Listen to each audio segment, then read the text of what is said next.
પુતિનને અલગ કરવાના પ્રયાસો નબળા પડ્યા। એનવાયટી ધ ગાર્ડિયને લખ્યું કે મોદીની બધી સલાહ પાણીમાં જશે। મોદીની મોસ્કો મુલાકાત પર વર્લ્ડ મીડિયાનું રિએક્શન। અમેરિકન અખબાર ધ ન્યૂયોર્ક ટાઈમ્સે લખ્યું કે પીએમ મોદીની મોસ્કો મુલાકાતે પુતિનને અલગ કરવાના પ્રયાસોને નબળા પાડ્યા છે।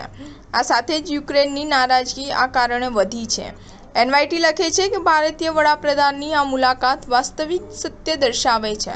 ભલે પશ્ચિમી દેશો રશિયાને નબળું પાડવાની કોશિશ કરી રહ્યા હોય, પરંતુ રશિયા જે રીતે અન્ય દેશો સાથે તેના સંબંધો બનાવી રહ્યું છે તેનાથી તેની અર્થવ્યવસ્થા જ મજબૂત થઈ છે।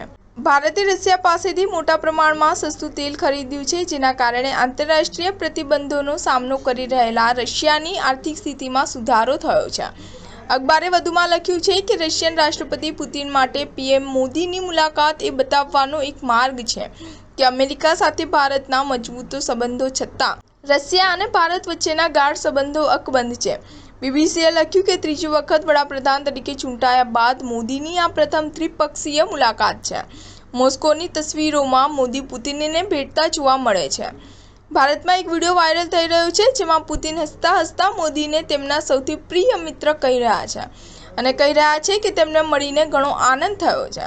બીબીસી લખે છે કે જ્યારે નાટો દેશો યુક્રેન પર મોસ્કોની કાર્યવાહીની સખત નિંદા કરે છે, ત્યારે મોદીએ આજ દિન સુધી પુતિનની સ્પષ્ટ શબ્દોમાં ટીકા પણ કરી નથી।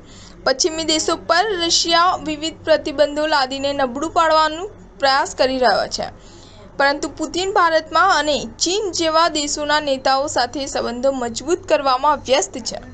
સ્ટાર ન્યૂઝ 7 હંમેશા સચ્ચાઈની સાથે।